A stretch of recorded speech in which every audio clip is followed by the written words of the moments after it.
Racists aim at blacks to take them. Down the road with nooses hang them. I cross downtown streets to shake them. Like I'm on the court, pump fake them. Abusers of the rules all day them. Complexion for protection, they them. Planned annihilation, slay them. Silent screams of hatred, they them. Kill them all today, who us them. Place no tag on toe, the nerve them. Potter fills with holes we destine. Awaken us today, we know them. Reconstruct our play. Wait. Awaken us today, who us them. Reconstruct our play, we know them. Now from checkers chess, we play them. Mastering the game, we made them. Bopping from the whip, we slay them.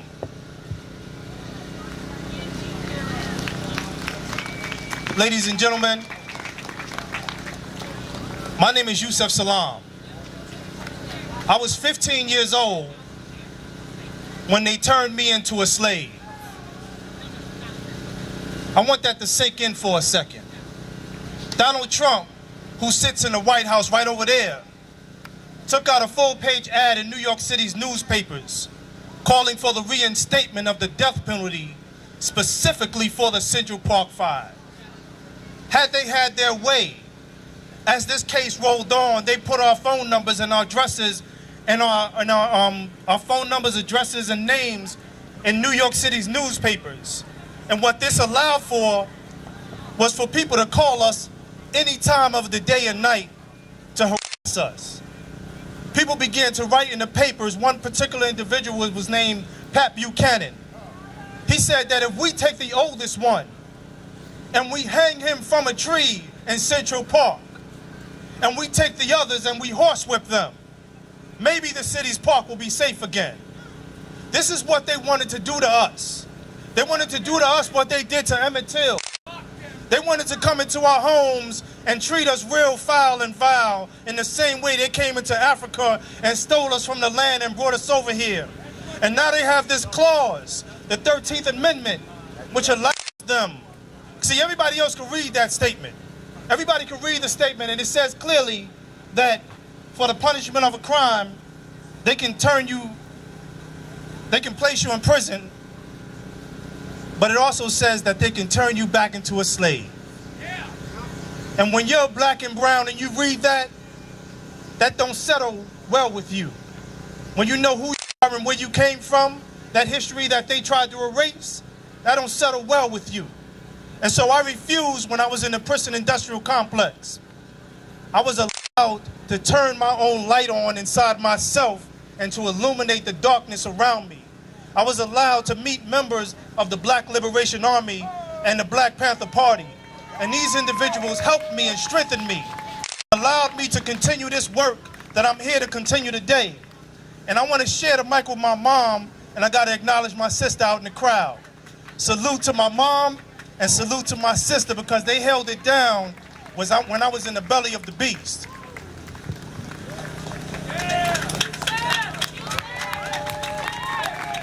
You know, as a mother, many of us don't really think of how the 13th Amendment affects mothers who are caught up in the industrial complex.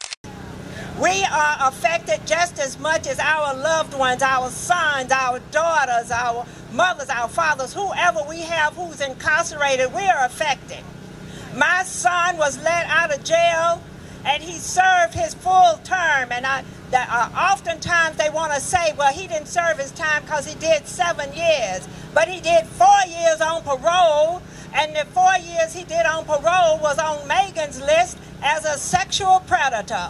He served the full 10 years. And I know when his term was over, it might have been over in some ways for him. But I'm the mother. I'm still in jail. I'm still serving the term of the 13th Amendment. When we fought for justice on behalf of families and children who are incarcerated, and we stand before these systems that are giving us our punishment and our tortures, we have to stand strong, because even though our loved ones are behind bars, we are there with them every day.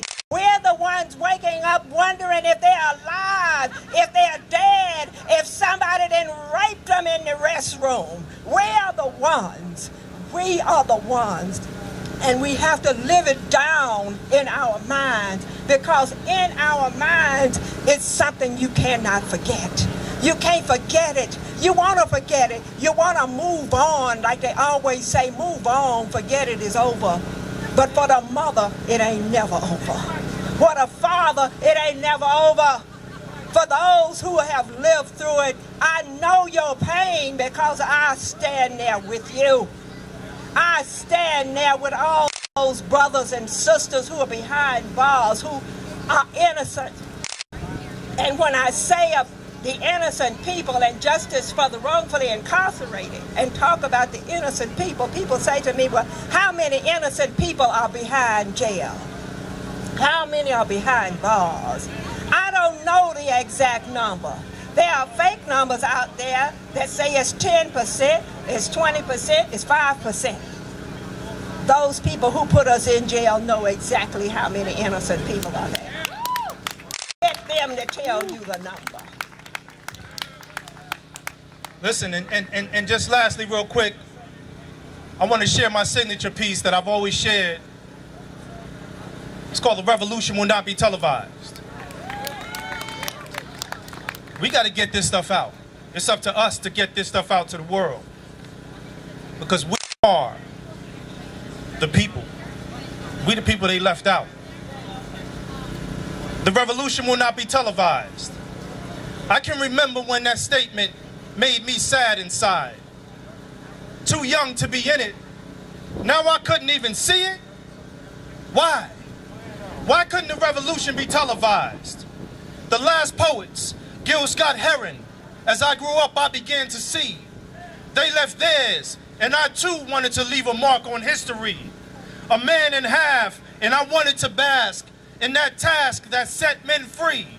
But a revolution, the revolution, is where I knew I had to be. The revolution will not be televised. They didn't want to display the victory of the so-called lesser men. The revolution will not be televised. Smile. I know, because we are the revolution. Peace, family. Now, let me just say this. You all heard our talk, and you've heard so many other people talk today. And we have to use what Donald Trump group did to get in power. We're going to have to start running for every office there is. If it's a teacher's office that you can run for it, run for it. If there's a president's office, run for every office, even if it's a dog catcher, run for that. We have to position our people for victory. And if you're not in that realm, the victory ain't coming soon.